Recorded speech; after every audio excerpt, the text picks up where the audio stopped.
Happy Face by Stephen Emond.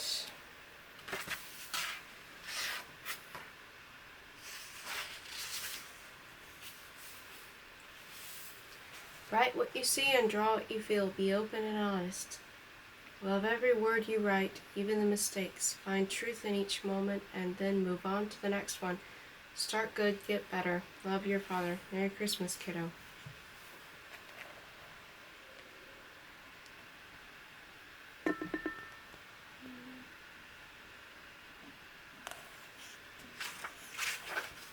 So I'm opening my Christmas present in June.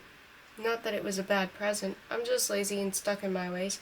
The piles of napkins and backs of school papers I've been using to write and draw had gotten a little out of control, though, and I can only stand to hear Dad ask if I'm using my sketchbook so many times. It's taken me a while. A blank page can be intimidating. I'll just have to put it to good use.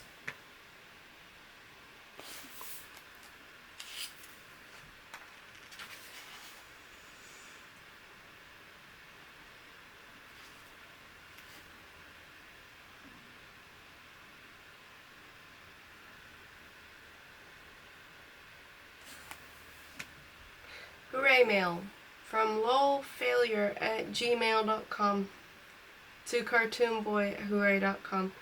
Date 6/20/12/28. Subject: well done.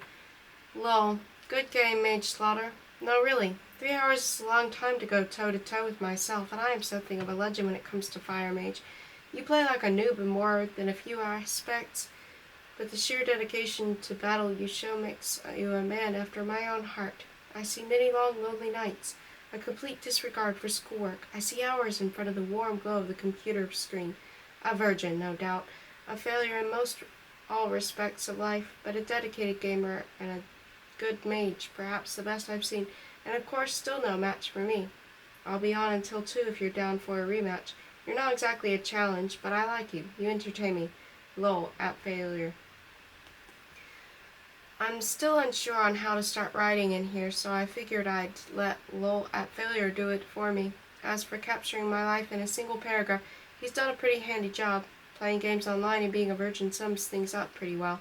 I don't even know who I'm writing this for, which is why I guess I keep putting it off.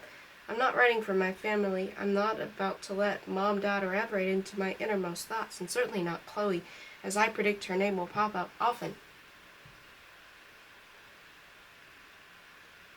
The way you've written about how I must look naked is especially astute, she'd say as I jump out of the window, landing on a pillow of broken glass and the hood of my dad's '03 Honda Civic. I don't really know a lot of other people. I guess I'm writing this for me. After all, someday when I'm rich and successful, I'll look back at these tales of woe and nothingness and be humbled. A big shot with his fancy future cars, hot chicks, awesome job, his legions of adoring fans. He really does need to be taken down a peg. Frankly, I'd prefer to read future me's journal. How he'd make it out of this town. Where he'd get the bombshell girlfriend, the books, and the gallery showings, 'cause they sure are on the radar right now.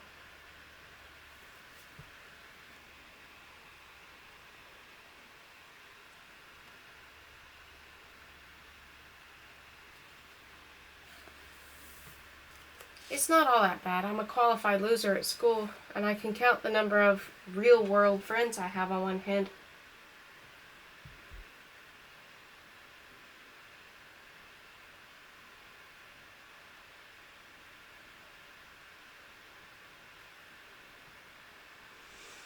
But maybe I like it that way. I've got my BFF Chloe, my brother's back home for the summer, I've got my art, my journal to write in, and I've got old trusty the internet to keep me company. If the apocalypse strikes tomorrow, that's still a pretty good survival kit. That's a heavy load, a full schedule if you ask me. I'm not sure I could handle much more. That said, I think I hear the movie starting downstairs. I love it when Ev's home. It's the only time my family actually does stuff together. The rest of the night is yours, Lol, at failure. Prepare for ownage. Family portraits.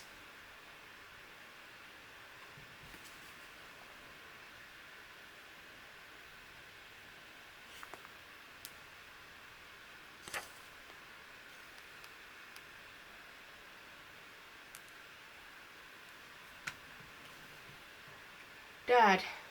Quiet fellow, but such is the life of a writer. He's even had books published, heavy books with lots of words, Maybe someday I'll be published, too. Dad has half a shelf on his bookcase just for his own work. He's very smart even when he drinks, which is kind of constant lately, but apparently it works for him. He's the yin drunk to Mom's yang. He gets quiet and intense. Sometimes I think he wishes I was more like my brother. Everett. Everett is awesome. He's my jerky older brother sometimes, but usually he's cool. He's always with a different girl and he plays sports and is basically good with all the stuff I suck at. He'd be a good brother if it wasn't for his temper. He's always starting fights with me and winning. Mom. Mom is loud and crazy and probably insane if she were to be diagnosed. She lives in her own world like I do. Her world is wide open, and everyone's invited though, and mine is a padded room. Plus I think she was really popular when she was my age, and so our similarities in there. Chloe. Chloe would be the girl who never talks to me except that she does talk to me. It's kind of a scientific anomaly. I don't know why she's on my family portraits wall. Maybe that's disturbing, but I like to draw her, so deal with it. July.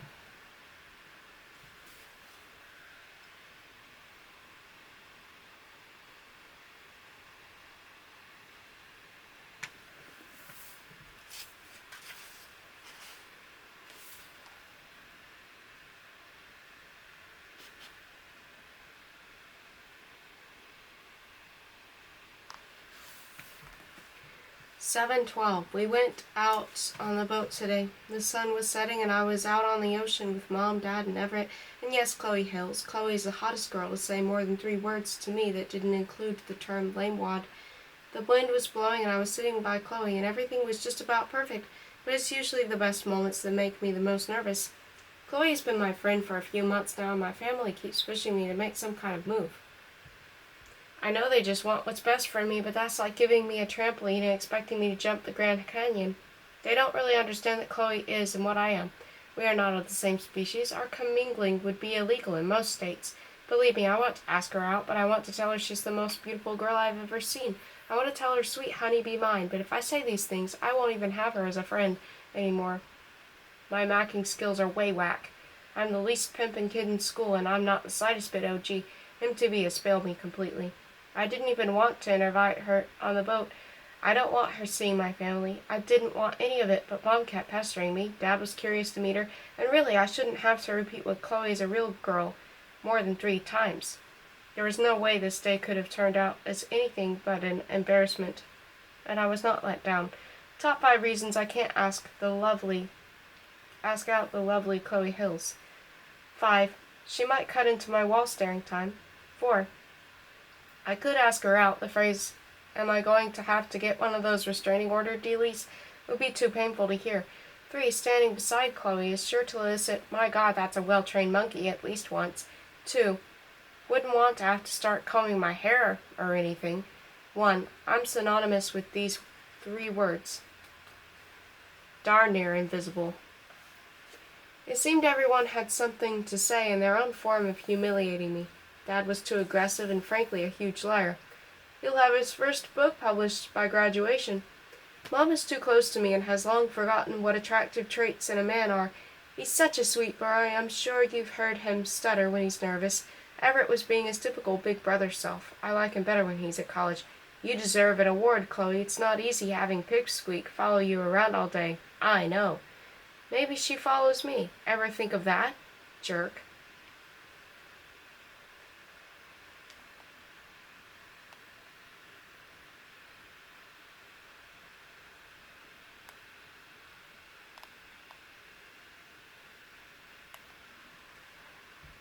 I had no idea it'd be so cold, Chloe said. I figured out in the sun dressed light. I sat there cursing myself for bringing her.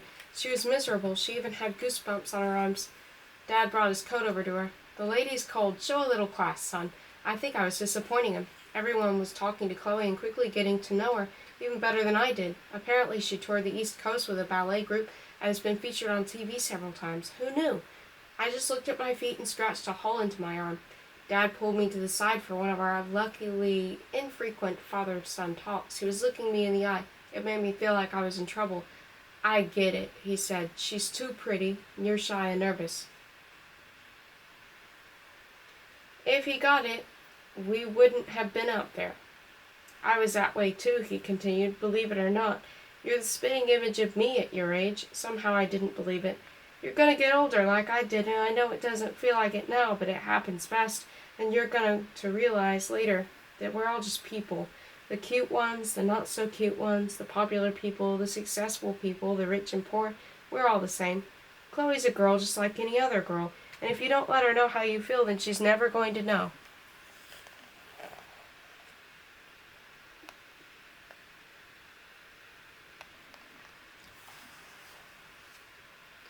Girls may seem otherworldly, but trust me, they aren't mind readers. He even put a hand on my shoulder. He'd been drinking a bit, so that has to be part of it. You're a sincere guy, and you have feelings. That's nothing to hide. It was the most he'd ever said to me in one sitting, drunk or not. I couldn't just let the guy down. I had to say something, if not for me, then for Dad. This was a lot of effort for him. I sat by Chloe and stretched to put my arm around her. Well, I rested it behind her, which I will count as around her. Confidence was at an all-time high, and now seemed as good a time as any to make a move. Dad smiled, Mom looked so happy. Chloe and I belonged in a picture frame in the store. It's so pretty out here, I said, thinking Chloe was in the zone and feeling it too. I turned to face her. The wind pulled her hair, wrapped it around me, and I said the following, but not as pretty as you. I learned today that you don't say these things in front of family. Everett did a spit take, and he wasn't even drinking anything. Mom flushed red and tried her best not to laugh. Even Dad cracked a smile as he turned away from me. That didn't just happen, Everett said. Chloe was blushing when everyone finally burst into laughter. I wanted to look at the camera and shrug my shoulders at the trumpets of failure played the Price is Right losing theme. Where's an anchor when you need one?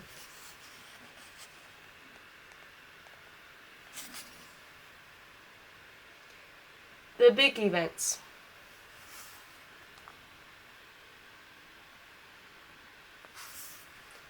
1. 4th grade. Sitting in the library, Carrie House asks if she can take one of my empty chairs at the table. As I sit alone, she feels bad and invites me to sit with her and her friends, which I decline. Still, the thought was very nice. 2. 6th grade. Everett throws a party when Mom and Dad are out for the weekend and lets me hang out the whole night, or until 10 o'clock when I fall asleep. 7th grade. I win the art award in school at the end of the year, and for some inexplicable reason, the whole auditorium cheers me. 4. 8th grade. Mom sends my cartoons into the local paper, and they run a full-page story on me with the creepiest headline possible for what was supposed to be a fluff piece. Kid in the corner might be drawing you. 5. And 2nd semester, 9th grade, I meet Chloe.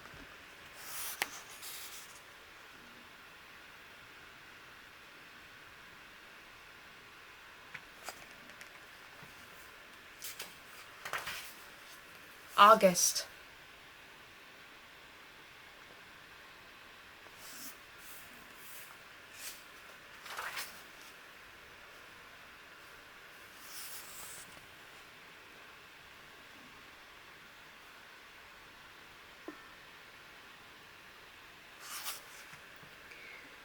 I am the man who will fight for your honor. Session start, Cartoon Boy, PB and Fluff. Wednesday, August 6th, 1948, 10. PB and Fluff. It's a frowny face. Cartoon Boy, oh no, what's up? You were a jerk to me. It was an accident, I swear I never meant any of it. Wait, what did I do? You ditched me in my dream? See, this is why I hate Dream Me so much. He makes me sick. Vomits uncontrollably. Pole vaults even more uncontrollably. Alright, enough with the pole vaulting. What did he say to you? I'll knock him around. We were having lunch at some fancy diner, and we're laughing and having fun, and all of a sudden you're like, oh, I gotta go get the new 50 Cent album. I didn't know a new 50 Cent album was involved. That would be a conundrum. I knew it. You are just like those other boys with their 50 Cent. I would take you with me to get to the new 50 Cent album. Then we would get our boogie on. Oh, you are sweet. That's what I really knew. At least you could sleep. My parents were fighting again. I wish they could at least fight and whisper. I wish I could help. Maybe I can slip some Tylenol PM into your lunch. I don't know if falling asleep in 8th period is going to be much help. Hey, are you busy tomorrow? If so, it's no big deal. It's nothing important. Kinda. I can hang out after 6, but only until 8. I can talk on the phone until 9, and you can find me online anytime after that. Oh, I was just going to see if you wanted to do that drawing thing. How about this weekend? I want to have time to look pretty if you're going to be drawing me. You sure you still want to? Of course, darling. I'd be honored for you to draw me. Okay, I think I can clear my calendar for that. Wait, Saturday or Sunday? Which is better for you? I don't want you to have to do too much cleaning up of your calendar. It just needs a dusting. It hasn't been used in a while. Then let's do Saturday. Maybe we can get dinner or something after. Whoa, let's not go making assumptions here. Oh, geez, sorry, I didn't mean to. Joking, sweetie. I'll be sad when summer is over, when Chloe's days are full of school and activities and other friends. It's only a matter of time before she becomes the most popular girl in the 10th grade, makes tons of friends and falls in love. I'll be very sad when she runs out of time for me. So about Chloe. Chloe's one of those legendary relics Indiana Jones is always trying to catch. She's smart, pretty, talented, and guys in our school would dodge poison darts to leap bottomless pits to be with her. I could only imagine their thoughts as they see her walking by with me at her side.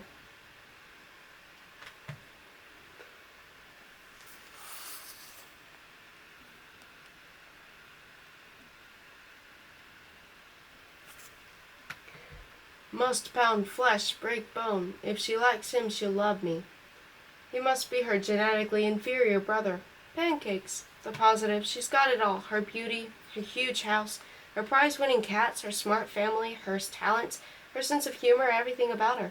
She's even into older video games. She has an N64 from when she was a kid that she never stopped playing. Plus, she's absolutely beautiful. Chloe showed me photographs she took for a modeling portfolio, and they're incredible. She looks like she should be in magazines. She'll be super famous, I know it. We bond over art and creativity, and we both have big things we want to do in life. Most kids in school are too into themselves and trying to be cool or popular.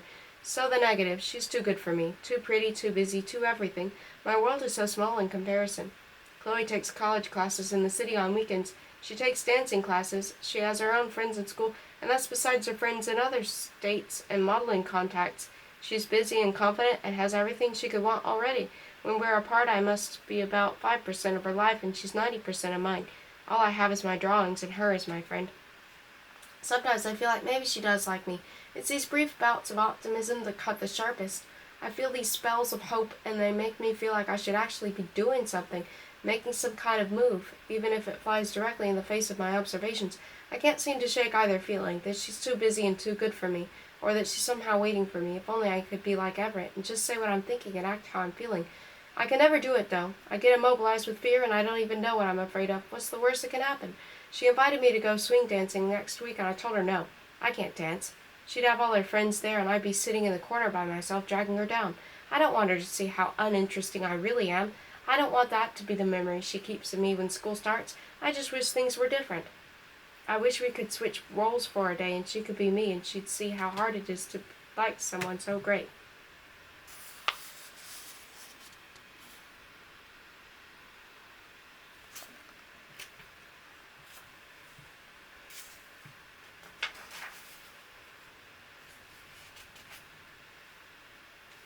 I went down to the kitchen when Ev came in, and we had an awesome talk. We talked about Mom and Dad. Ev says they have a mishatch and thinks they won't stay married. He doesn't have to worry about it now that he's at college. He's only here a few months a year and holidays and stuff. Soon he'll go back and forget about it again. I still have another few years. I heard a new story, too. Ev told me about the first time he knew Mom and Dad were in trouble. They had St. Patrick's Day party at the house when I was too young to remember stuff like that. Ev was 7 or 8. How does he do it? Yeah, we can do it again before I go. I had fun too, I know. School is going to start soon. I just got home. I gotta go. Okay, bye.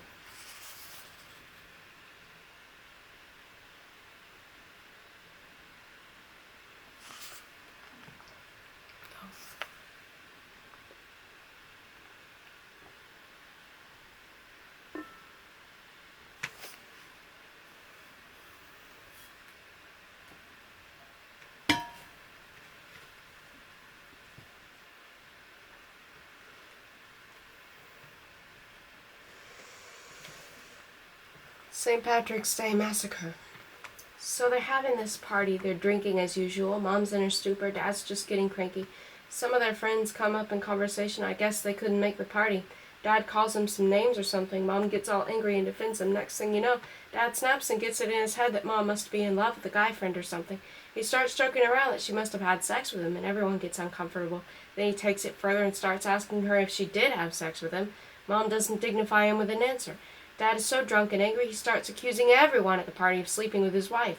Guys, girls, everyone. The party ends right there, and Dad's just looking for someone to fight, and Mom's screaming at him and calling him a crazy bastard. And that's the last time the party ever did had hair. Do you think she did it? I asked.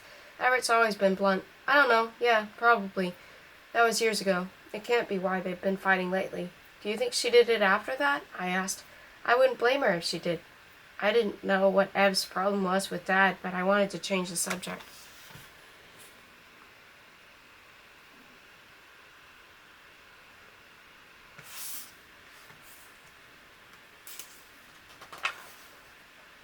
Was that your girlfriend you were talking to outside? I asked him. I was still thinking about Everett on the phone with that girl. I don't know how he ends up with so many different girlfriends. He dates someone new every month, and I can't find someone who's single. Is he growing them on trees? You're spying on me now? He asked.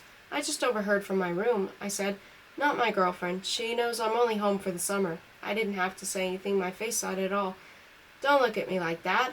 Why aren't you dating? He asked me. What about, He snapped his fingers as he pretended not to know her name. Chloe. He smiled. Yeah, her. She'll go out with you. You just have to be forward. She's a good catch.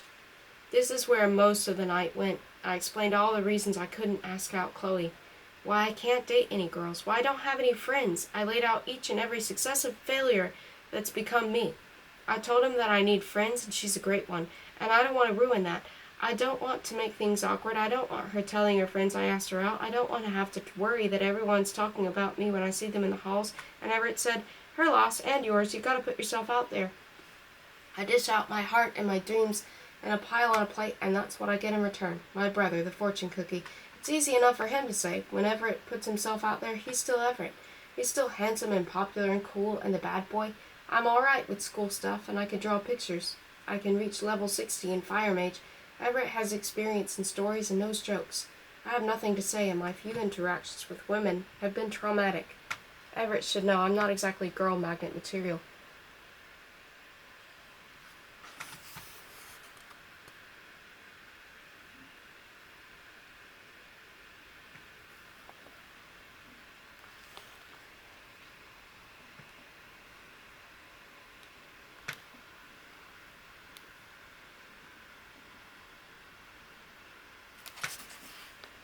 Every Sunday for the past 528 weeks. Well, thank God it's finished. Dad and Everett, their bundle of joy. Fight. Something's afoot. Mom and Dad are at it again. It's been bubbling, I suppose. Dad's been drinking, which isn't new, but he's been drinking more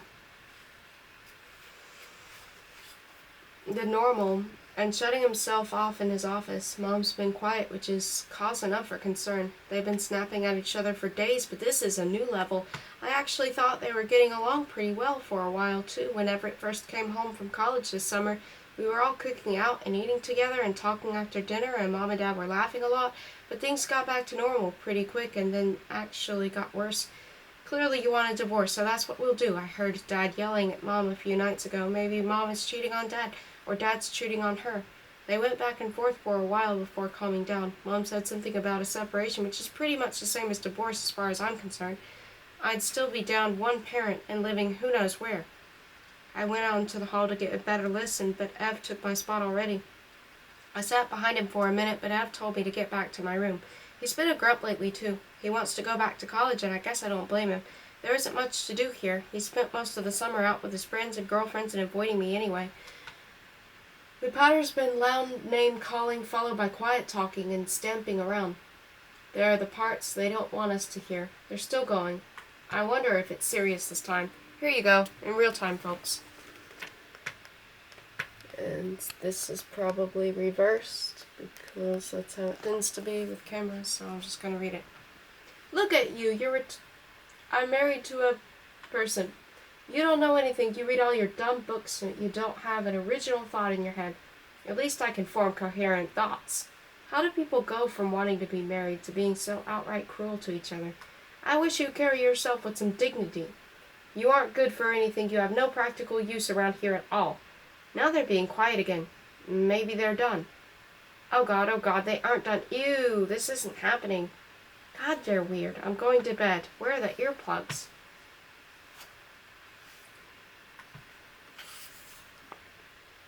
Dumped. Hi, darlings. This is one of the more awkward things I've ever had to write, but I feel like I should write it because I want to be safe and I don't want to hurt you. I am so happy I met you. You are one of my best friends and always will be. You mean so much to me. So I don't want you to feel like there are any kind of harsh feelings or like you've done anything wrong, but because you're such a good friend to me and I know you've been wondering where we stand, like, together, I wanted you to know I've been kind of seeing someone, maybe. I mean, it's early still, but I just wanted you to know, and that we're still friends. I feel like a bee, even just writing that. That's not how I mean for it to sound. I don't want you to end up hating me, but I need to be honest. You're a great guy, and maybe someday things could be different, but right now I just want to be clear that we are just friends, and I hope this doesn't change anything in our friendship. Of course, we can still hang out, and we'll have a million adventures, but I just wanted to be clear on this because sometimes when boundaries aren't set up, things can get awkward, and I don't ever want that for us. You're still my darling, forever. Chloe. Dear Diary, 8/17. It's come to this, and so soon. I really didn't want to just rant about my feelings in this thing, but I don't know what else to do. So this will just have to be my first Dear Diary entry. I don't even know what to write.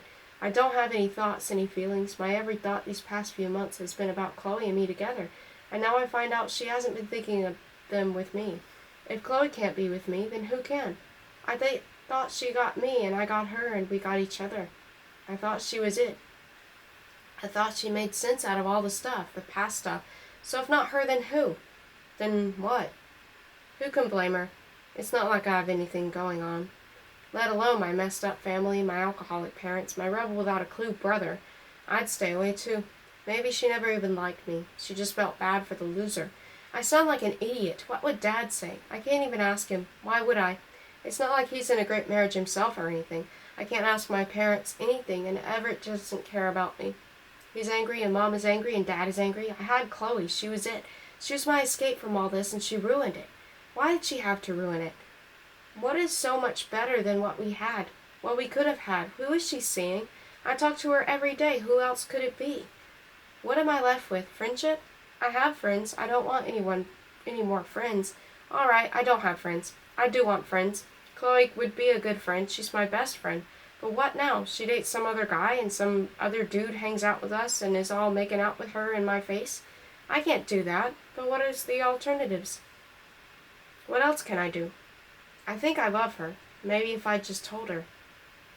Okay, I have to stop this. I sound like whoever wrote that up there. I hate you. You suck. No, it's fine. It's whatever. It's not like I can't be alone. I have my art, my writing, my dysfunctional family, and Everett's going away and he hates us all. And what if Dad moves out too? I think my whole family hates each other. And darn it, Chloe. I can't even talk to you about it, and I need to. I need you. She flirted with me. She called me darling. I thought she wanted... No, I'm done. Diary entries suck. I just want to sleep now.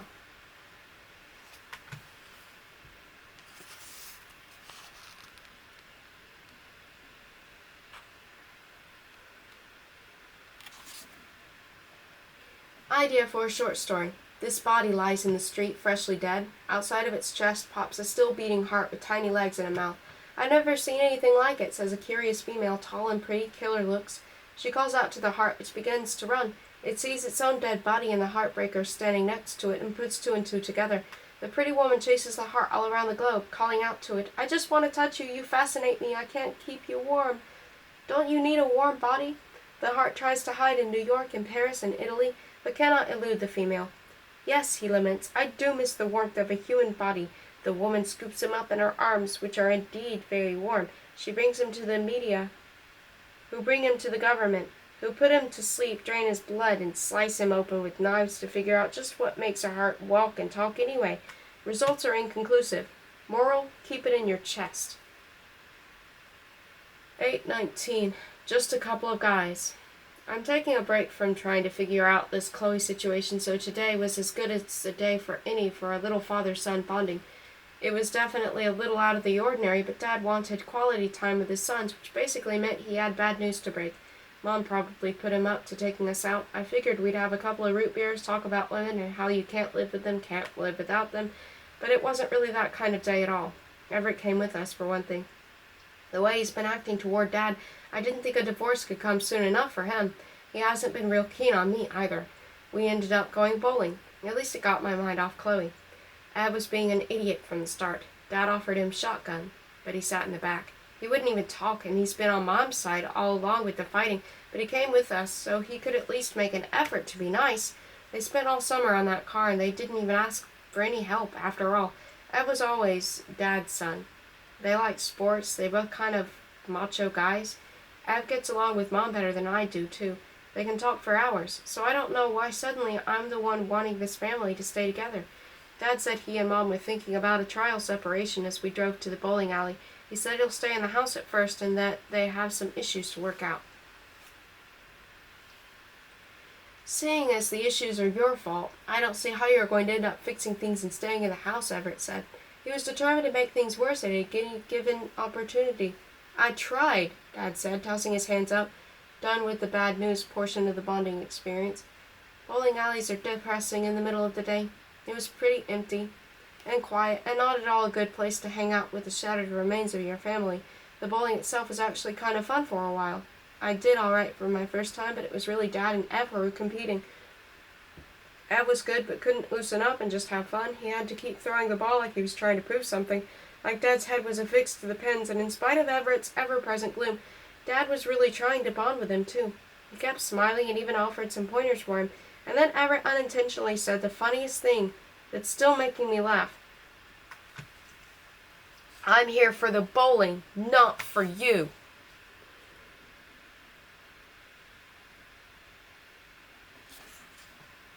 Someone should print that on a t-shirt or put it in a TV show. Grow up, I told him, with my specialty eye roll for added effect. Everett towered over me. Fine, you stay here and bowl and I'll go home. I didn't want to come here anyway. I was getting sick of all this. Things were bad enough at home without Everett making everything 10 times worse. What's your problem anyway? I asked him. I thought we were going to throw down in the bowling alley. It was an embarrassing in retrospect, but I was mad enough to not care at the time. Don't tell me to grow up. You're just a kid. You don't know anything about the real world. You don't even know anything about your own parents. Dad got in between us. Everett, it's your turn. Go play. Everett stared him down, trying to act tough. He grabbed the ball and took his time with it. Then he hurled it down the alley. It sounded like rolling thunder and lightning struck. He knocked every pin down. Ev went on to win the game, but with about as many tantrums as the pins he hit. Dad still congratulated him for winning, so I say Dad won. If things with Everett are that complicated, things with Mom must be out of control. I wonder who I stay with if they divorce. Would I have to choose?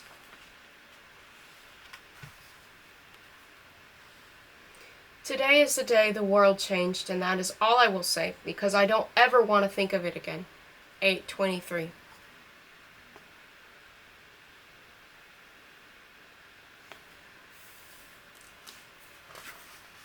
September.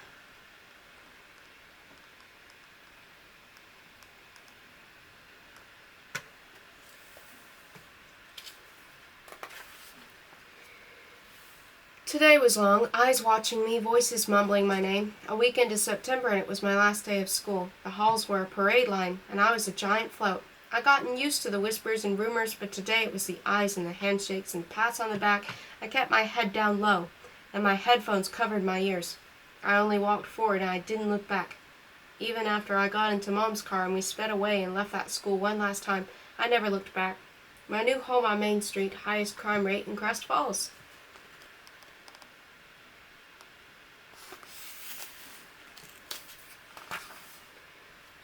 My new home.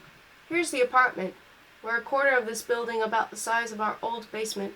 Here's the door that only 2 people use now. The wind blows it open, so we have to deadbolt it.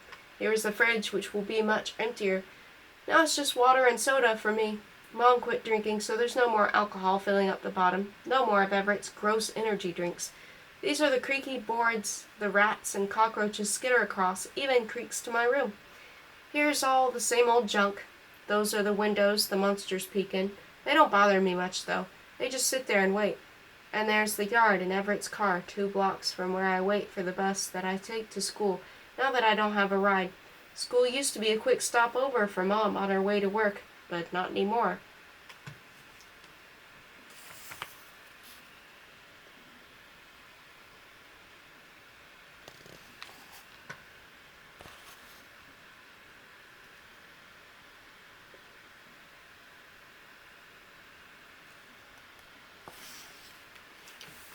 Nine 8.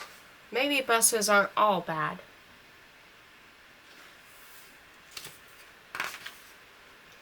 I couldn't have been more than 5 minutes late when my cell phone started buzzing and Mom was asking me where I was.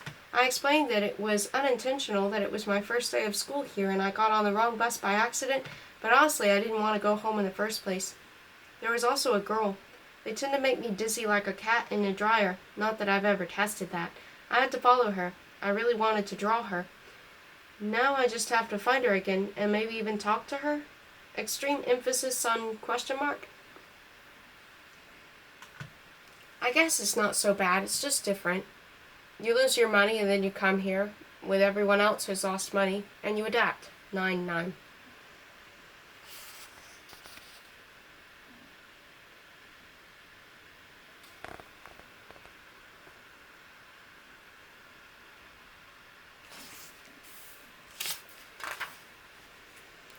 They huddle together, everyone lives on top of each other. There's nowhere to hide, so they spend the day out on the street. A few towns over is a world away.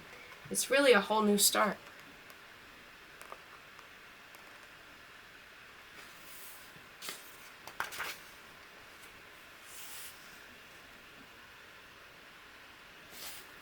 Oath. 9-10. I swear with Chloe Bear as my witness that my problems and failures will not stop me, that I will continue to be my own person, that I will let go of everyone and stand on my own, that life is too short and I will live every day as the best person I can be, that I will grow and that I will change, that I will smile and hold my head high, that my smile will mean something and it will not crack, that this is a new start and a new day, that I will not stand in the P, that I will never stand in the P again. It's free period, 9 a.m. The girl from the bus is 3 feet away, and it's time to unveil the new me. I've drawn her on that bus and seen her in between classes and even in English yesterday, and now she was sitting in the very next table, and it was time I said something. This was clearly a sign, a new sense of purpose. She was the reason for everything that's happened to me up to this point in life, and she was where things got good. Or on a less epic scale, she was a cute girl. Talking to her would be more entertaining than doing my homework. Talking to girls.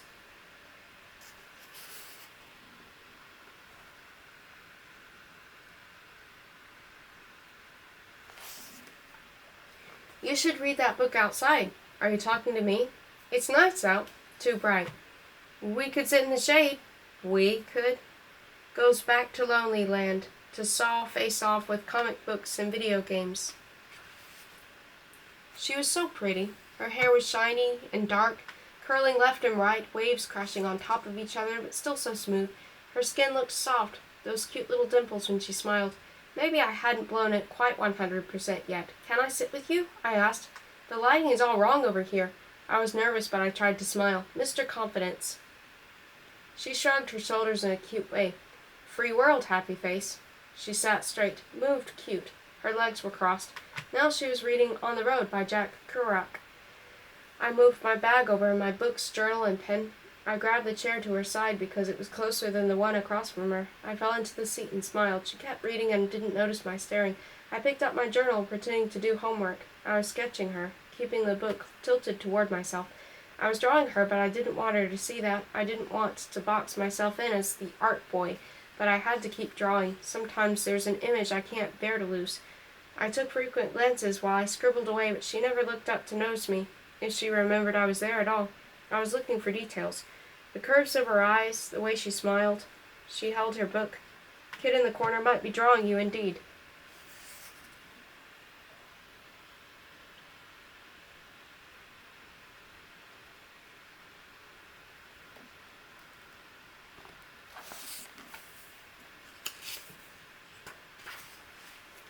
She smelled like fruit, raspberries, shampoo, and pheromones. She smelled so good I wanted to put my face right next to hers. I wanted to press my cheek to hers and breathe her in. I wanted to inhale her whole. She smelled so good. The bell interrupted my silent admiration. Game over. She got up to leave in a hurry. I tried to grab my things and keep up as the classrooms opened and bodies multiplied, spilling into our once quiet hallway. I was losing her in the sea. Anyone ever tell you you're beautiful? Like every boy ever. Random guy says, lame, Sonny, lame. Voicing sincerity equates to cliché. I put on a charming smile and told her, I really mean it, though. That's when she said with a look of exhaustion and complete disbelief, Have you ever talked to a girl? Of course, I said. My charming smile devolved into a nervous smile. I hoped some variation could work in my favor.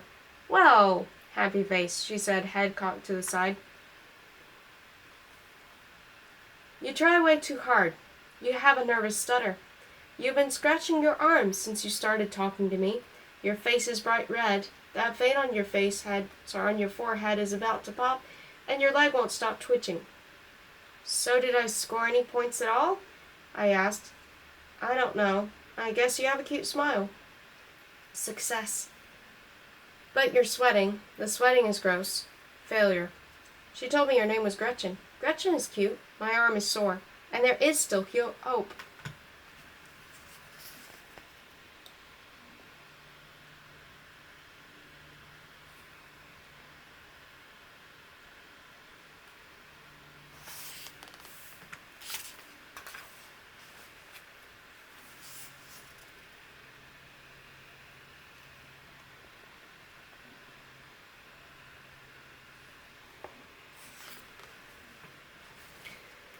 Hooray mail from pbandfluff@hooray.com to cartoonboy@hooray.com 9/12/1720. Subject, are you there? You won't answer any of my calls. Are you ever going to talk to me again? Do you know how worried I am about you? Could you write me back? Anything at all, please. Even if it's just to say you hate me. I'm so sorry. Miss you. Chloe. Need Mr. Molly. Last period I have English with Mr. Molly. Molly is a tour t-shirt from a crappy band, a reminder of where you've been, that's better left in the closet.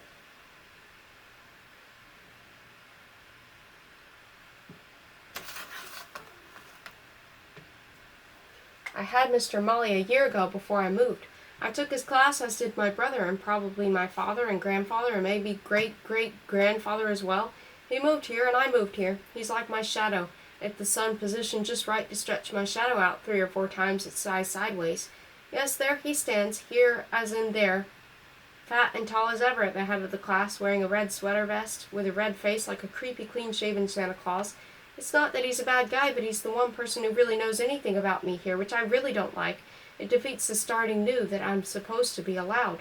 He can look at me and see the weak and quiet kid who got picked on in school. If he sees me like that, and if he treats me like that, then so will everyone else. I also have to wonder how much he knows about why I'm here, and that makes him the enemy as far as I'm concerned. I thought of transferring to a different teacher, but honestly, this is the one class besides my free period that I have with Gretchen. I'd like to keep it. Gretchen sits a few seats away, so I don't really get to talk to her. I speak out whenever I can, though, and I get everyone to laugh, and Gretchen laughs too, so I joke some more. She looks over at me and smiles, even when no one else gets my admittedly dry jokes and random babblings. Mr. Molly gave us journals today, the little composition ones with the black and white marble covers. We're supposed to free write on any given topic whenever he asks us to. Today was our first entry, and we wrote about what we think of writing in our journals.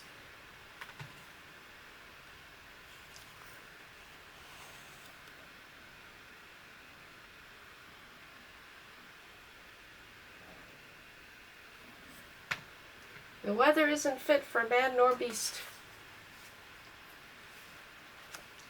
Okay, and then that's supposed to be a page from his journal. Alright, I'll just... 10 minutes. How I feel about my journal. I'm not sure yet how I feel about this journal. It's still so new to me. It gives me a sense of deja vu, familiarity. This may stem from the fact that I already have a journal that I recently started writing in. It gives this journal a sad sense of redundancy. Redundant, like writing on our journals about the act of writing in our journals. In fact, the act of writing in a journal is in itself a bit redundant. I mean, we already lived what we write about. If we didn't live it, we thought it. Many things I write I have both lived and thought about. I live, I think, I write it in my journal. Now I will come to school and write it again, here in my second journal. I will know my thoughts inside and out, which, mind you, can only be good. To be in touch with your true innermost self, that is divine. To write to capture life in all its detail, that is to live twice. But to have two journals is to be infinite. I hope to include in this journal only the truest of truths, to filter life and thought and journal number one to only the rarest gems of ideas, to polish them and expose them as hard to read text, ink, and paper. I will accomplish much this semester, and I will give it all great thought. I hope to turn these accomplishments into wonderful ideas and great text into beautiful prose and poetic images, and then I hope to write about all of that here in Journal 2. This is a very special book you are now holding. These are very special words. They've made it this far after all. It's tough to stay tongue-in-cheek that long. Try and keep an open mind. You might just surprise yourself. M.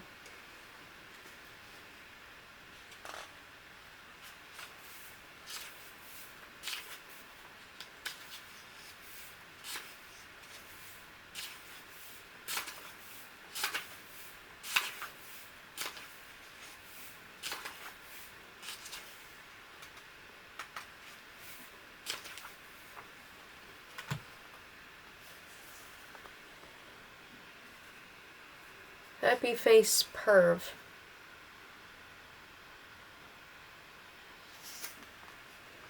Gretchen's Happy Face nickname for me is really taking off. I am Happy Face. I am a happy guy. I smile in class. I spread the joy. I'm the life of the party. Why not Happy Face? It took off quick because his French class was ending today. These two girls called me Happy Face, so I knew they were friends of Gretchen's. I was concerned, though, that I was brought up at all, let alone by my new nickname. Why is she talking about me? Is she saying good things? Bad? They seemed friendly at least, and I was glad to make new friends, which is the goal. I should point out that neither of them are like cool, sexy girls or anything. One wore a lot of black and had dyed black hair and a button nose. The other one had blonde hair with black streaks, and she wore more colorful clothing. She had braces. They were both kind of short. Why are you so happy, Happy Face? The button-nosed one asked as we walked out of the hall. My knees wobbled as I carried my French book. My bag of gym clothes and about 30 pounds of etc. hung over my shoulder. Normally anyone in my French class would call me Jean-Luc. That was the name I chose because there was no French version of my real name, and Jean-Luc just seemed very French and fun to say, plus it's one letter away from luck, and I could always use a little bit of that. I'm happy to see you too, I flirted. I should be flirty.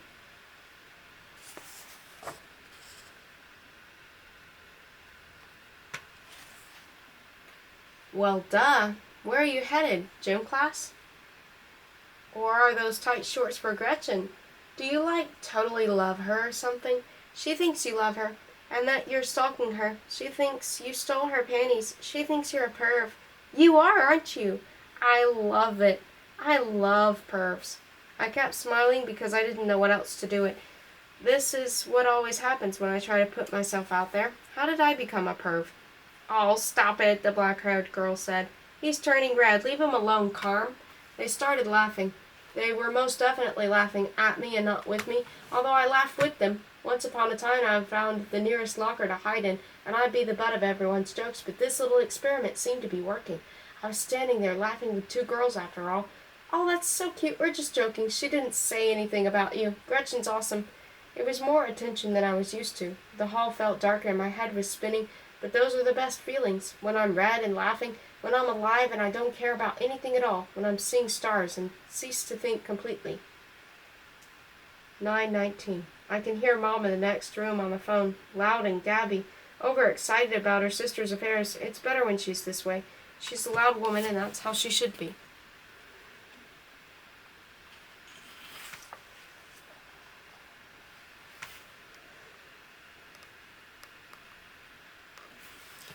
I can hear the TV downstairs. Our neighbor has a plasma that's bigger than his apartment.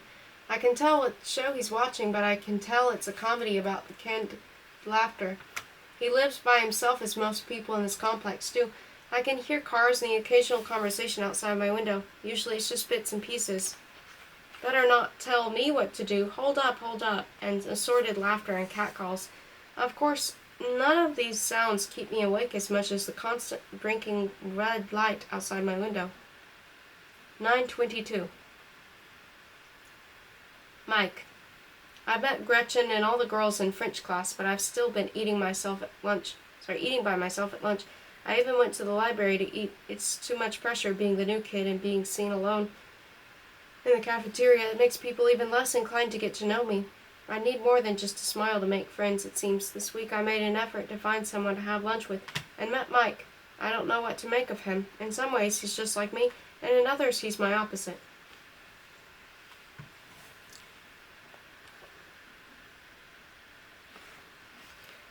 I sat with him originally because he ate alone and because I didn't know anyone and the rest of the cafeteria was crowded.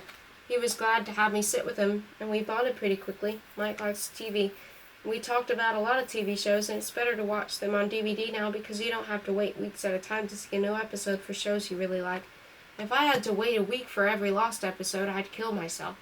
Watch Conan tonight, or at least the first 10 minutes. I'll recite the monologue for you word for word tomorrow. Cable's fine, but it's easier to just stream from a computer. Mike is the kind of kid who watches old sitcoms on Nick at night. He seems to have at least a passing knowledge of every decade of TV, of all this encyclopedic television knowledge he has, of all the DVDs he owns and shows he can recite. He especially likes Married with Children. He watches it every night on cable and can quote almost everything Al Bundy has said. The show seems a lot funnier when he quotes it than it ever did the few times I saw it, but I guess things just seem funnier when you're sitting at the lunch table with a friend and you've been locked in classes all day.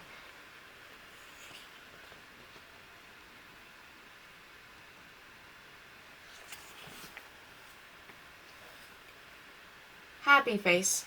Mike is into comic books too, which is fun to talk about because even though I don't read them anymore, I used to want to draw superhero comics. I would draw stupid pictures of myself as a hero with a silly costume and villains to fight. Classmates I'd never spoken to would be love interests and other superheroes. I thought about showing Mike some of my old artwork, but I shouldn't even really doodle as much as I do it at school. It gives my hands and my head something to do, though. Mike's the first type person I could be placed next to and considered the cool one. In gym class today, we were running laps around the gym, admittedly slower than anyone else to get warmed up, when this annoying kid ran up to Mike and me. "Hey, lovebirds, save the long walks for the beach," he said. "Yeah, save your long walks for the short piers," I said, just loud enough for the bully to possibly hear if he was really listening. Guess not everyone here is cool.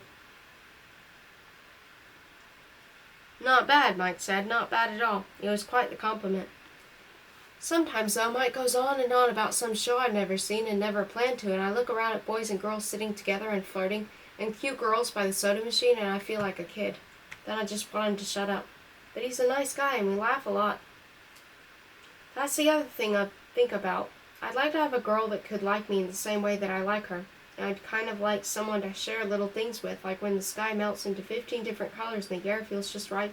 Maybe the pep squad could use a happy face, and I could date a cheerleader. They're the theater girls, though they tend to stick to their own, as do the Voltron girls, you know, individual girls who only really work as a one huge wad of walking popularity. See, I'm getting used to this town.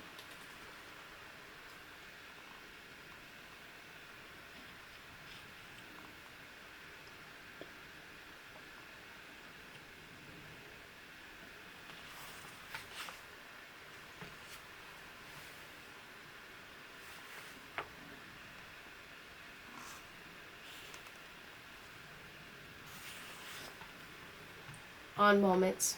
9:24. Dad told me he was my age when he started writing. I think he'd be happy to see me using this book so much. Of course, I really started to use it when he's not around anymore. He said it's good to document the things that happen, the big stuff and the small things, and that he wished he'd done it more when he was a teenager. I understand because there are things that happen almost every day, little moments. There are all these little moments I wish I could trap and keep with me like a firefly in a bottle. Of course, there's a little need for that when you have your own traffic light outside your window. I'm going to make an effort to trap those moments here so I can come back and look at them whenever I want to. Some moments are good. Mom took me out Sunday to get new clothes for school. She's insistent on not using any of Dad's money, determined even. which is lame since he actually has money. I'm not about to go to school with paper bags on my feet so she can be stubborn.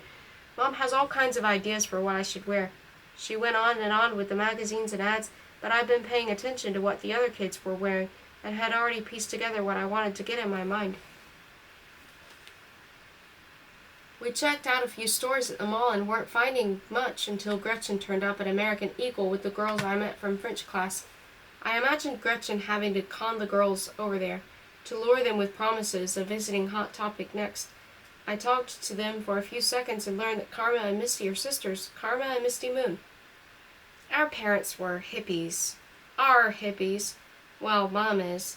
Who knows what Dad is, or where. Whatever.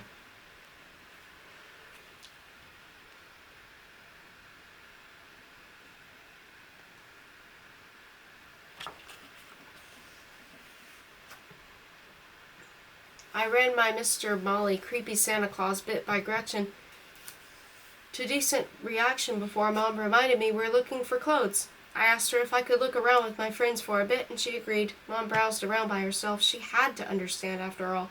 When have I ever walked around with 3 cool girls? Before Chloe, there hadn't been even one. I tried to make small talk, tried to stretch things out, but we were looking at clothes and Mom was staring into space and the fun was quickly dwindling. Missy took Karma and Gretchen out for ice cream and left the 2 of us to ourselves. Once Gretchen and the Moons left, I didn't have much to say and I wasn't really hungry either. Mom took me to dinner. It's all right that you didn't introduce me to your friends, she said. They're real cute, and you were so red.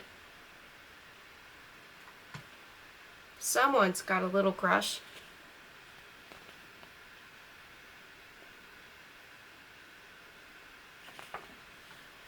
Mom trying to mom. I felt like being quiet, though, and Mom noticed because she got quiet, too. And she's a roller coaster, 2 minutes of silence, and she becomes depressed and on the verge of tears. Why do we always have to talk? I was pretty sure some of the kids nearby were from school. I didn't feel like smiling anymore. I felt like getting away. So I left and I waited in the car. Mom finished her dinner. We didn't talk on the way home. Some moments are bad. 9:25. Dogging it.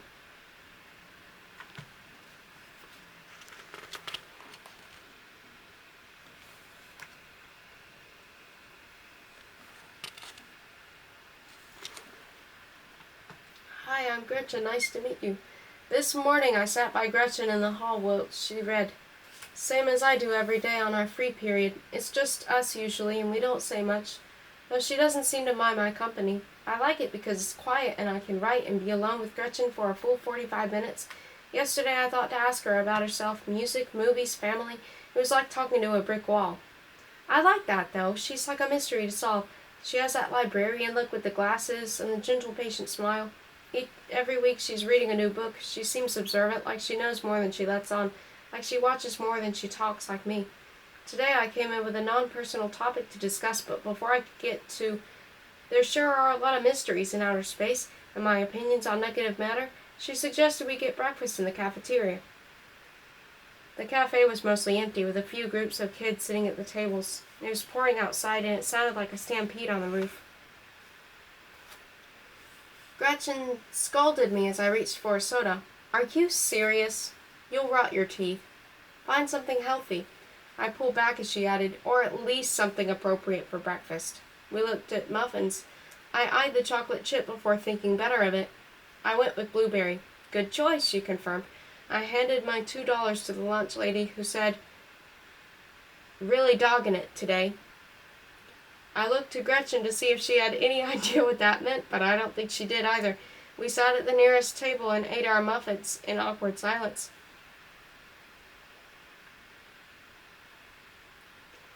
Look at that thing.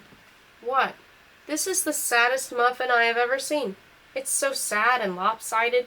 It's completely unlovable. You are unlovable. My muffin is delicious. Look at his sad little blueberry eyes. He knows he's pathetic.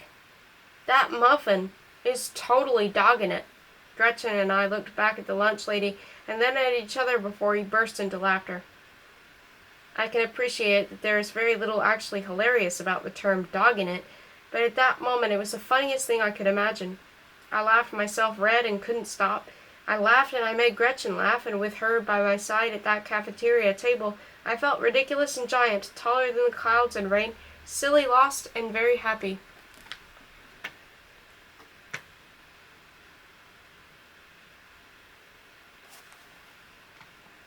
"9:27. Mom."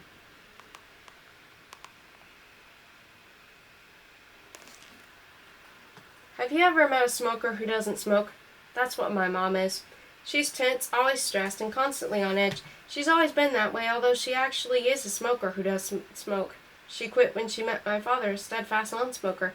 Maybe that's always in the background. Maybe that's why she's the way she is. Mom is loud, competitive, aggressive, a control freak, impulsive, and the last person I wanted teaching me how to drive. I don't think she likes it any more than I do. It was supposed to be Dad's job, and he was actually looking forward to it. That's all changed. He and Everett spent most of the last year working on Ev's Corvette. It was old and junky at first, but they made it really nice.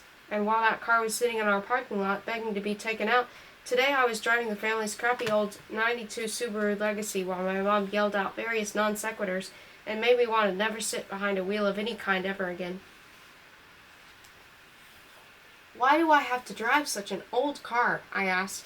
"It was new when we bought it," Mom said. "They didn't tell us it'd get old." Her hair was bright in the September sun as we circled the Kmart parking lot. My mom is pretty, if not slightly worn down from yelling and stressing all the time. She is very thin and has bright red curly hair. She is loose and messy like a painting, like art. She is very much the opposite of Dad, who is bookish, studied, groomed, and dark hair, dark beard, thick glasses.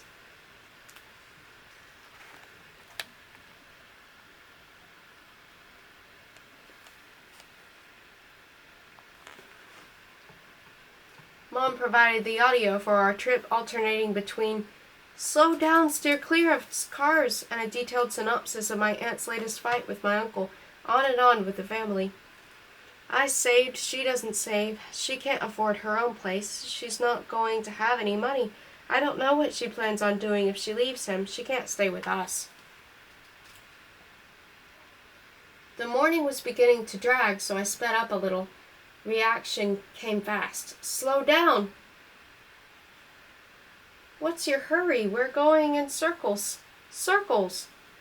She doesn't know the half of it. She'll probably have to move back in with Mom. She was looking out the passenger window. I drove to the empty half of the lot and turned the steering wheel as far right as it would go. "What are you doing? Cut it out." I wanted to see how small of a circle I could make. At first I was going in a little fast. "Let me out if you're going to do that. Going to drive like a maniac." The car was skidding and I slowed down. Tighter circles. "You're going to get a smack when I get out." She was freaking out. Something could actually get my mom to stop obsessing. I was laughing. It was great. "I'm gonna throw up." "I want to see what this car can do, Mom. I have to learn these things." I stopped the car with a screech, smoke rising off the ground. Several spectators cheered me on. "Thank you," I waved out the window. Mom was not as thrilled. "What the H has gotten into you?" She kept looking out the window. "We are going to have a nice long talk when we get home. I promise you that." She was jittery with anger. We switched seats and drove home. We walked inside and Mom got back on the phone.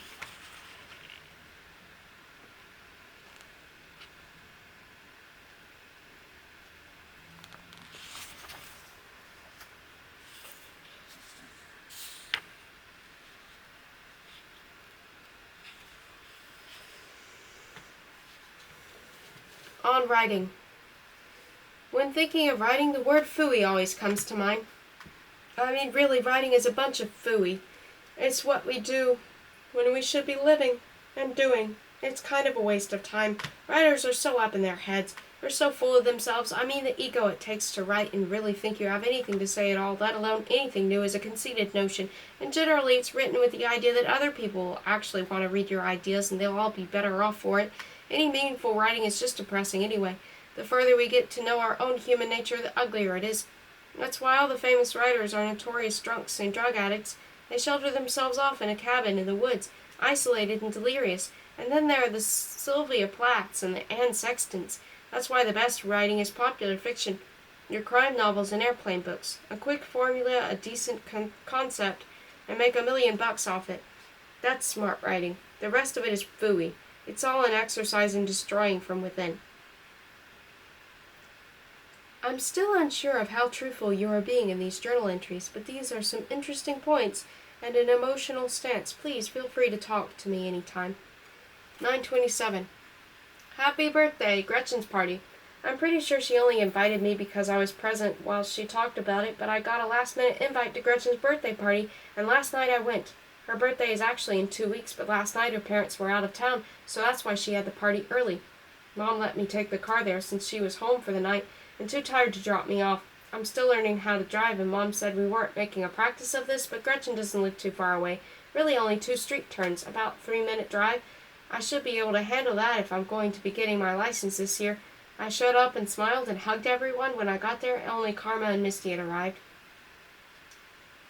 They took me downstairs to where they'd set up. Karma put in some trancy-dancy music, and Gretchen danced around while setting up snacks. I looked around and smiled and sat on the floor.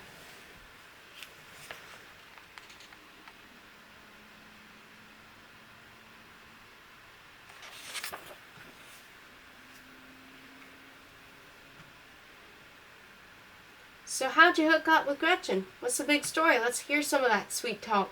I fumbled out an answer. Hook up? Well, we have free period and I saw her. That's so sweet. Come on, you can do better than that, Karma said. I don't know. I didn't know anyone yet, so I introduced myself. Karma interrupts. Misty, how did Happy Face here meet Gretchen? Gretchen was smiling at the exchange. Misty didn't miss a beat. Gretchen found him wandering the streets, completely off his rocker after a few too many shots at the Dopey Smile convention. She took him in, potty trained him, gave him the chew toy and filled up food dish. Here he is, cleaned up and ready to party. I joined in on the joke. I'm the Snoopy to her Charlie Brown. Good grief, Gretchen said. So do we start calling you Joe Cool now? Karma asked. No way, Gretchen said. Happy Face sticks. The party kept growing. People started crowding in as we were laughing downstairs. Josiah came first with a large bottle of God knows what. Josiah was a tall guy with dark hair and a goatee. Gretchen was happy to see him, and she took a swig from the bottle. Then he grabbed a guitar sitting in the corner of the basement and started playing. He was really good. I was pretty impressed, but I guess maybe everyone else was used to it, because they didn't gawk like I did. Next on the stairs was Trevor, who I guess is an ex-boyfriend of Gretchen's, from what I could tell. He's the annoying kid who teased Mike and me in gym class. What did Gretchen see in him? I mean, he's a little funny in that over-the-top kind of way, the louder the funnier kind of funny. He took control once he got there, and everyone was laughing and listening to his stories. Josiah kept playing the guitar, and Gretchen kind of hovered from spot to spot, still occasionally picking up that bottle along with everyone else. It was odd to see and kind of unexpected. The quiet girl with the book on the bus, dancing around with her ex-boyfriends and drinking from unlabeled bottles, and then maybe I've been a little sheltered, too. Still, when the unmarked bottle reached me, I passed.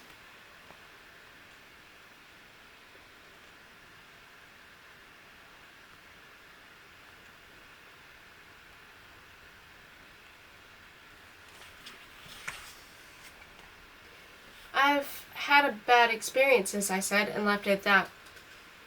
Another guy came in. I forget his name, but he looked kind of like the Pillsbury Doughboy. I was kind of hoping some more girls would show up. Random Pillsbury Doughboy guy. It wasn't long before I felt like a wallflower, watching everyone else and feeling sorry for myself. I wasn't sure what to say or who to talk to, so I just smiled like a dope. I wanted to be the life of the party, but I was actually at a party, and I was the Grim Reaper, wishing everyone else would have a bad time. I'm supposed to be Happy Face. I'm supposed to smile and laugh and talk and get at things going because people are attracted to that. They want to follow the happy person. They want that happiness to rub off on them. Who's ready for a party? Gretchen put some old-timey swing record into the CD player. Let's go, Happy Face. I don't know how to dance. Good, it's more fun that way.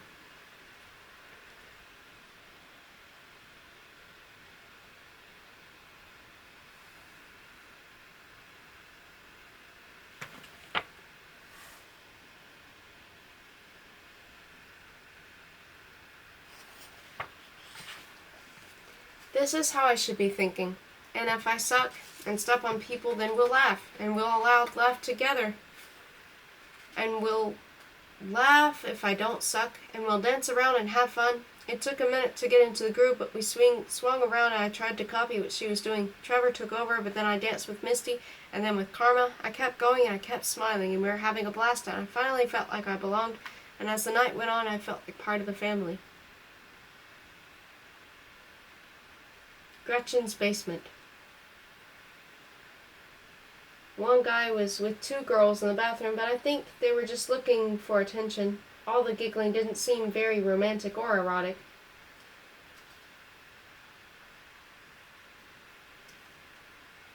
Did not end up on anyone's head. It's a lampshade. Does Gretchen play guitar? Random bottle of something strong. Rather large My Little Pony collection. And then on the TV, there's an arrow that says Dazed and Confused.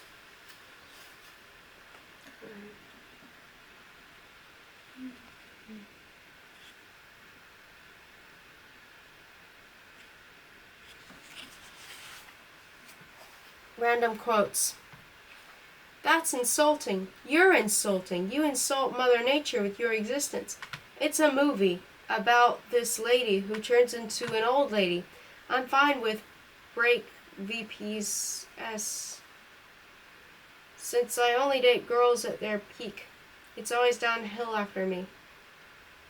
Oh, sorry. I'm fine with breakups since I only date girls at their peak. It's always downhill after me. What are you on, Grogan? WTF is Grogan? Trevor was a knack for making up words.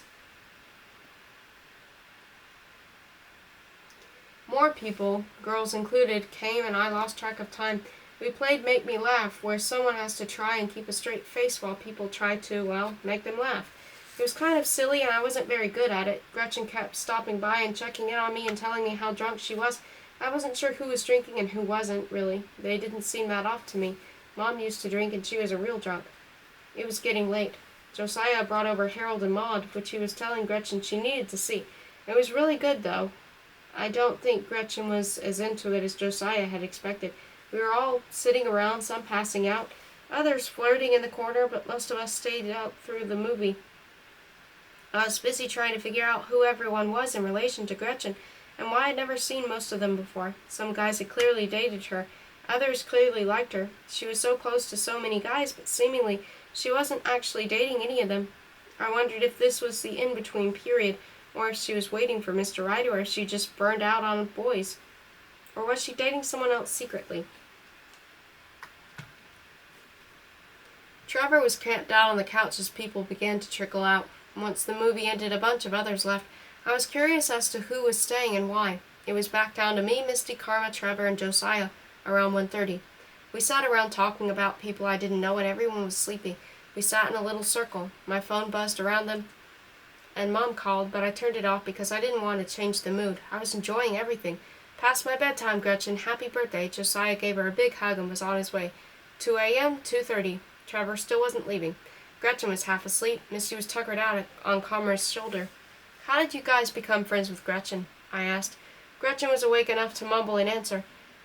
They helped me through some tough times. They've been my best friends ever since. Barely awake. Best friends, yes.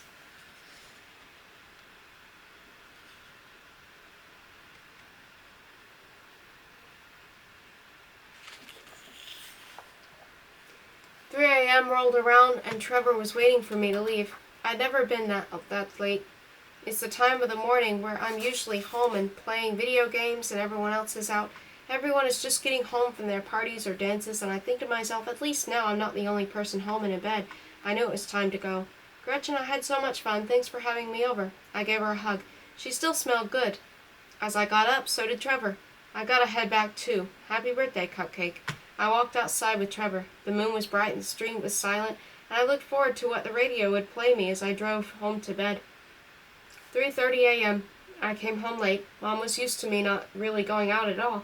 I expected I'd hear something about it, but I knew it was really bad when I saw she was still awake. She'd been awake for hours, and she was furious.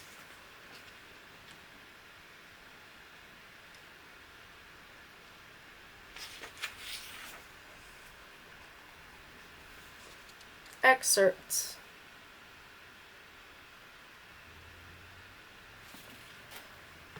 You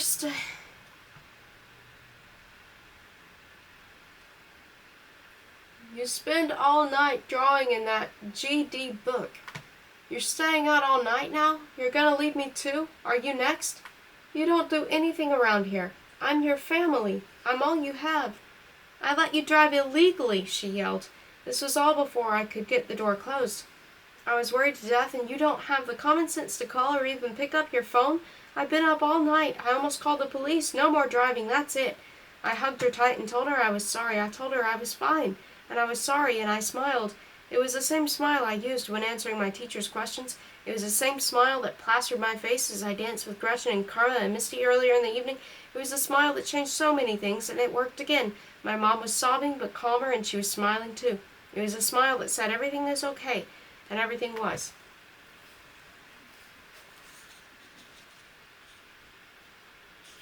Hooray Mail. From PB and Fluff at hooray.com. To Cartoon Boy at hooray.com. 9/29/2210. Subject, write back, please. I don't even know if you're reading these emails. I hate it. I can't stop crying or feeling guilty, and I know I should, and I probably deserve to cry for the rest of my life for what I did. I know your brother has always been very special to you, and what happened was a huge mistake. It was the biggest mistake I've ever made, and I will do anything to fix things. I wish you would just write me so I know you are okay. Love still, Chloe. October.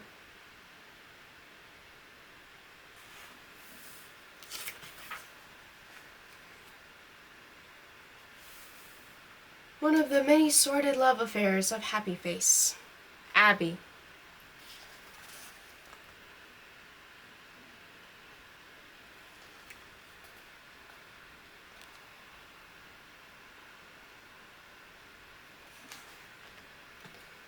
Abby moved in next door when I was 7 or 8 years old. One of my earlier memories is an image of her the day she moved in, glancing back at me timidly and holding a teddy bear while I played alone in our little backyard.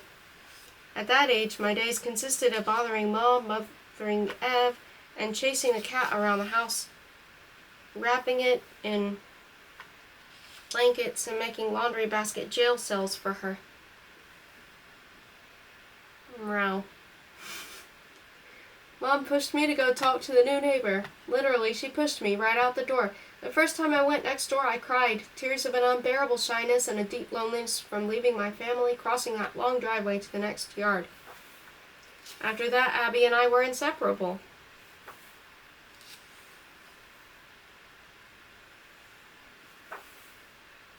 I would stop by her house after school every day, and we'd make up board games, play doctor,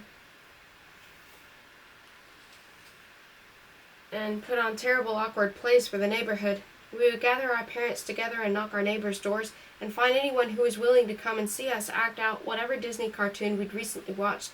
We'd get a dozen or so adults around, then freeze like deer in headlights, talking and walking stiffly, having no actual prepared scripts to work off of. Eventually we'd end up in giggles, and the adults would quickly excuse themselves and return to whatever it was they were doing.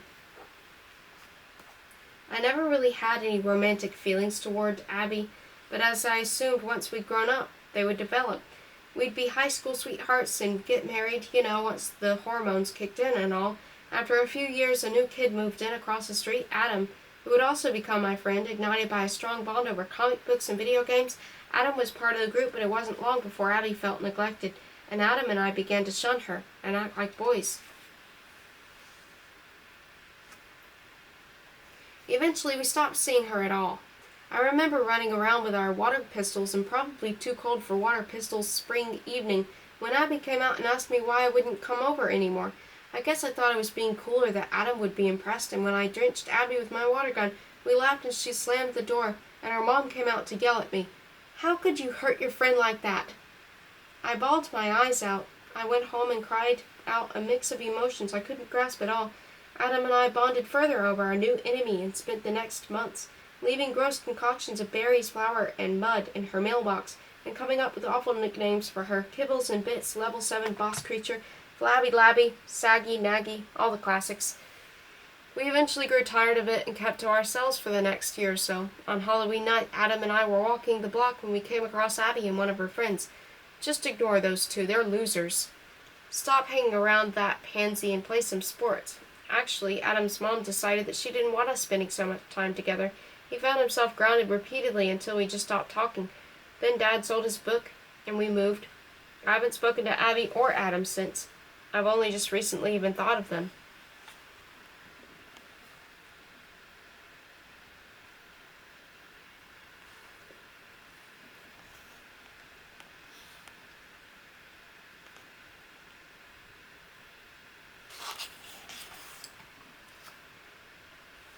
Passing notes.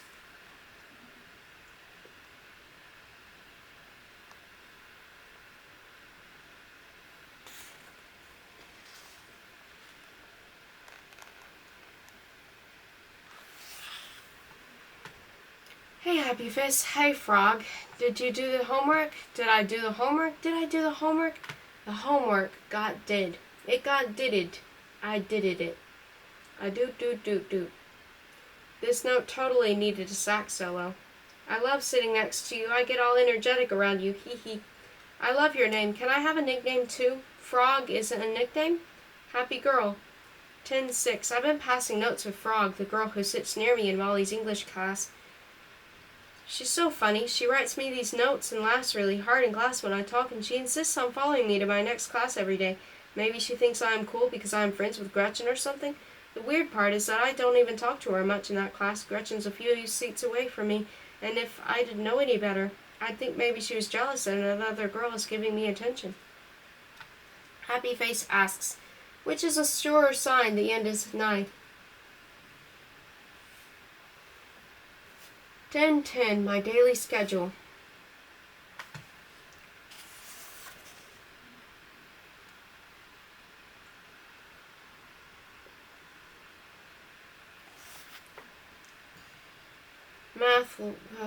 Bus ride, low point. Watching the bus fill with progressively richer kids as we get further from the dump that is my home. Math, low point. Free period, high point. Gretchen is the Mona Lisa of students. I could watch her all day. Gym, low point. Happy Face, fail at sports. French, medium. The Moon Sisters would be much more tolerable post-lunch, I think. Lunch, high point. Mike is like family or an old friend. He can annoy the H out of me, but it's comforting to know he's there. English, medium. If I had any other teacher, this would be a great end to the day. Saturday, I cleaned the apartment with Mom. We made lunch while the clothes dried in the breeze. We whistled, talked, and scrubbed the grime from the toilet, shower, and sink. 10:12. Home sweet home. We gossiped and moved the clean dishes back into the cupboard. Things are looking nicer, but how much has changed is definitely questionable. I even watched F's car.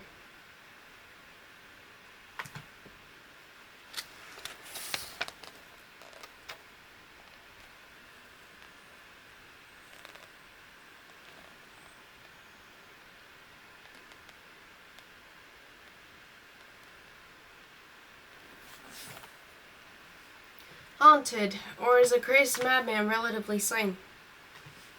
Oh, I should show that.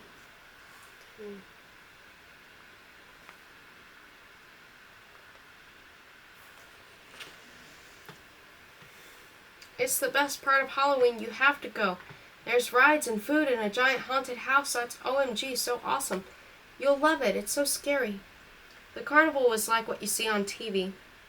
Lights at night and hokey music, lots of teens and cotton candy. We went around 6 on a school night, so it wasn't too busy, but it was cool enough. I was there with Gretchen and the Moons and Trevor and a girl named Jen. Gretchen was in rare form as she dragged us around excitedly like she had an agenda to fill. I thought for sure she'd turn into a pumpkin by midnight. It was worth it. Gretchen begged for me to go on the tilt-a-whirl with her, but I just couldn't do it. I tried it once when I was a kid and threw up just as the ride was ending. It went everywhere in a traumatic incident that I think affected who I am to my very core. I sat out with Misty, who is a similar version to the nausea-inducing rides. Trevor was happy to take my spot, though, and we watched them spin from the grass.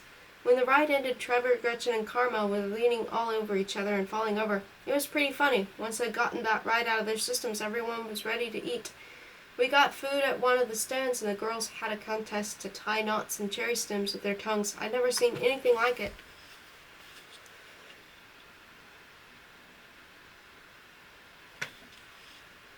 How do you do that? Happy Face, you're too much of a virgin to understand.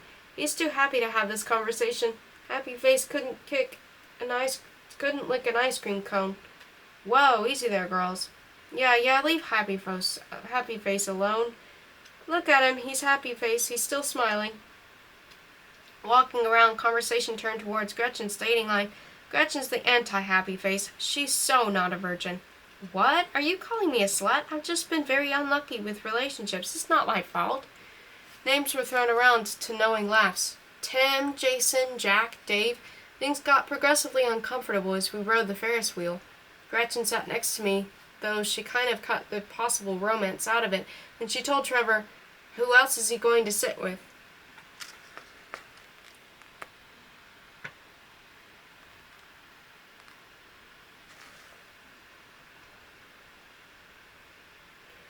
And then there was the guy who couldn't stay committed for a weekend when I was sick and on my deathbed. I couldn't go out for 2 nights, so he cheated on me. And this other guy said school had been so tough lately and we should help each other relieve some stress. This one told me he'd never read a book or never would. How could I date someone like that? I had the house to myself and he couldn't miss a ball game to come see me. We went skinny dipping and he hid all my clothes. So what are your wild stories? Happy Face never felt like such a virgin. Gretchen was getting more and more manic as the night went on. I'm not going yet. You guys can go. I haven't even gone in the haunted house yet. That's why we came here. Oh God, not that thing. Trevor rolled his eyes. Well, you can be a chicken then, Gretchen said. Chicken? It's made for 3rd graders. No way. It's dark and creepy and full of ghosts and crazed madmen, and it's awesome, and it's the best part of Halloween. You guys just go. I don't care. Gretchen ran off into the haunted house, and we just stood around like a bomb had just gone off. I'm not going in that stupid thing, Trevor said. It's principal at this point. Don't be a jerk, Karma said. I'll go, I offered. Mm-hmm, Mystery said, nodding her head knowingly. Just as I thought. He's so in love, Karma said. Leave the kid alone, Trevor said as I went into the haunted house.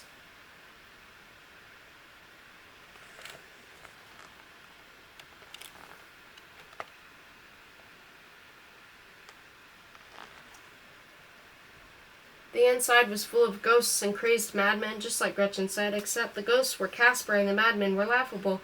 I followed the green lighting down the corridor. The sounds of blowing wind, screams, and goofy cackling.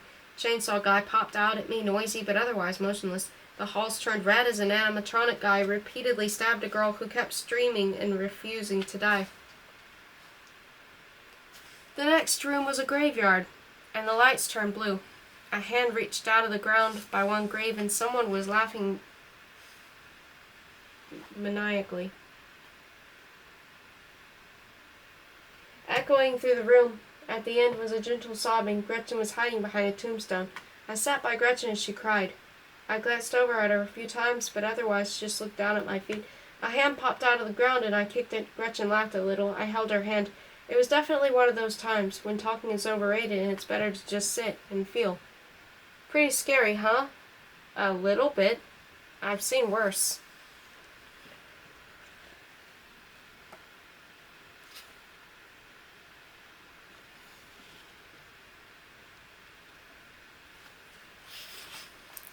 "10:22.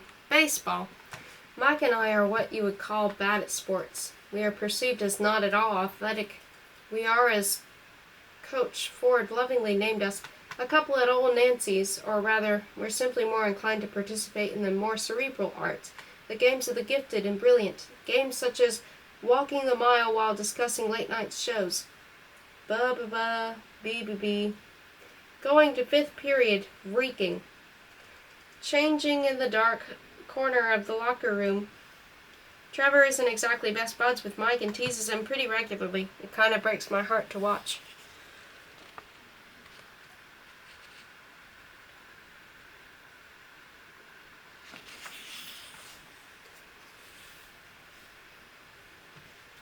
Mike, what'd I tell you about pointing that thing at me is just not interested. Face the wall. I felt bad for Mike. Those guys are such losers. Why can't they just leave me alone, he complained. He could probably stand to learn a lesson from me that sometimes it's best to just keep quiet.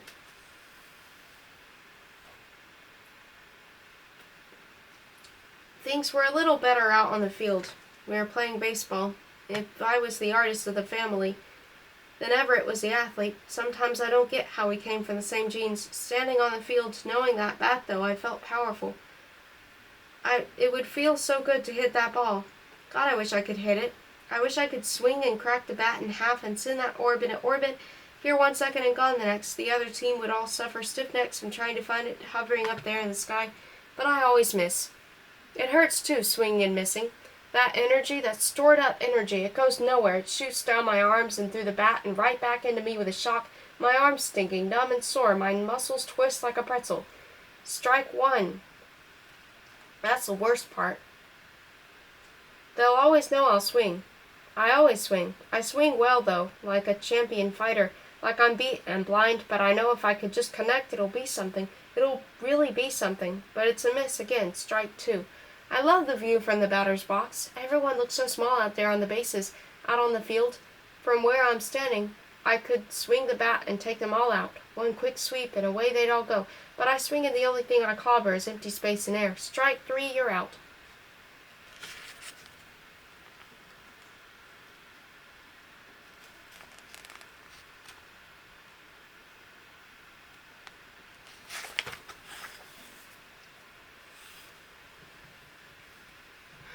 You're not bad. I know you think you are, but you give it your all, and I like that. Do you want to pitch an inning?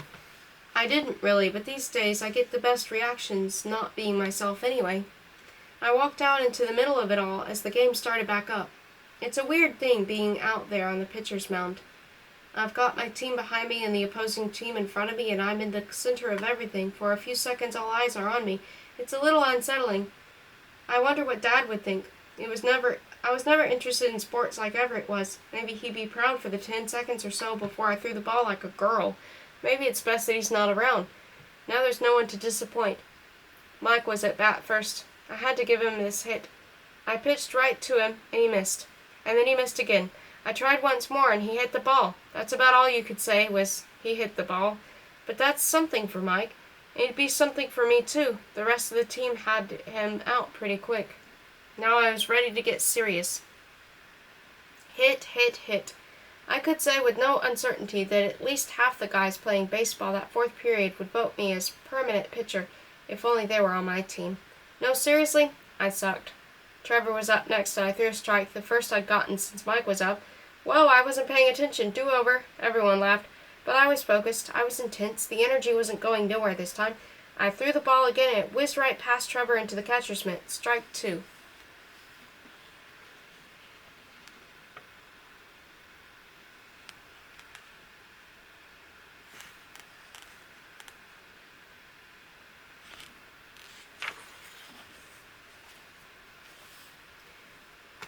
You heard it here first, folks. If I get struck out by Happy Face, consider this my official retirement. But he did retire, and I didn't strike him out. He looked nervous, and I was nervous, and I looked him right in the eye. I was intimidating. I was good, real good. I was like a pro, real slow, winding up. I released the ball and let it fly so fast and straight like a dart, hovered over the grass, and it hit Trevor, hit him right in the arm, and he screamed, "Ow!" I thought he was going to pummel me. He turned so red, but he didn't because the bases were loaded and he just got a walk. I gave team opposition another point and quite a few after that as I secured my place in the far, far outfield. I really sucked, but man, did that feel great. Today I walked to lunch reeking of sweat with my head held high.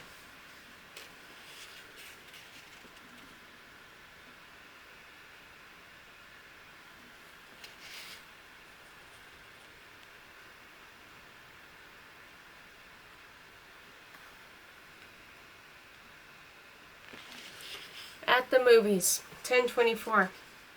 2 thumbs down.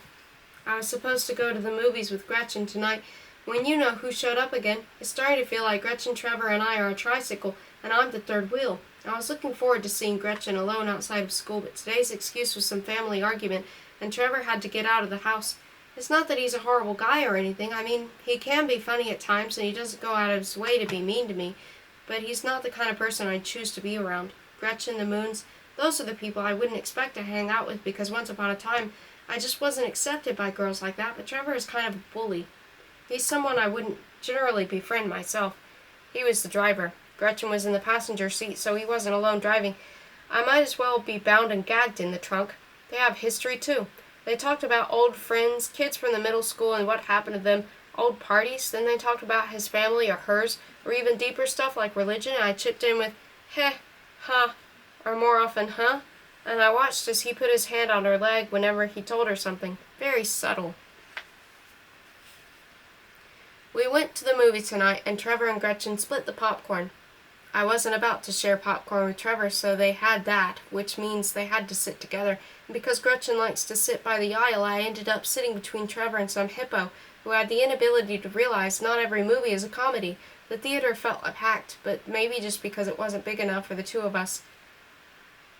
Oh, hi, it's Happy Face, the web comic in print third wheel edition.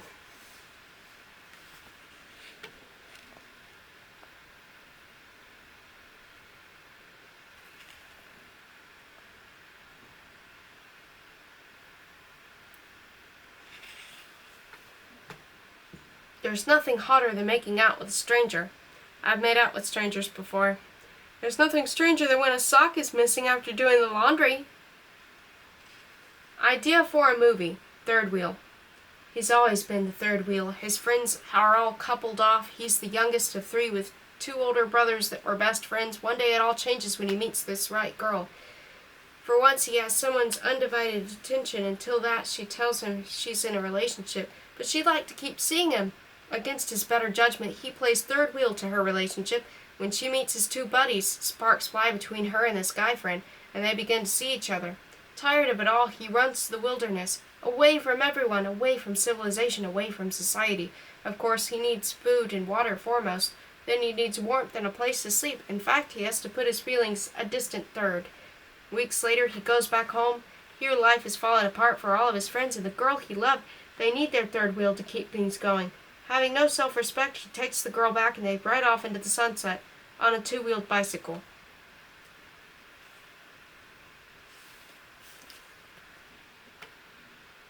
November.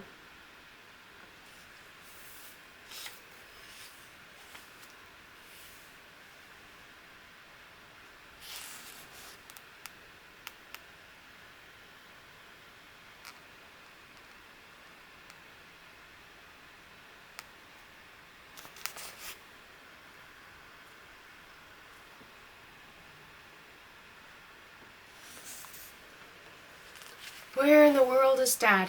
He's been over 2 months now, and I haven't even heard from Dad. I figured I'd get a call or visit or something, but I've left a ton of voicemails, and he hasn't even responded to them. The phone doesn't even ring before going to some automated message. It's like he never existed at all. Like he got a call in the middle of the night and was told it's time to leave your cover family and resume your life as a secret agent. I like to assume he's doing something interesting, at least, even if it isn't a 007. Mom says he's home, he's living life, he's working, he'll call, but I find these circumstances more believable. 1. Witness protection. The whole separation or divorce or whatever they're doing is a diversion. Really, Dad witnessed some mafioso stuff. Some high-level official gets gunned down point blank over seedy underground deals, putting Dad on the run. Of course, crime guys that deep take note of details, so Dad has to change his number, get plastic surgery, and start anew in Mississippi for a few years. He can't keep in touch with us, and Mom can't tell where he is because it would blow his cover and endanger us all.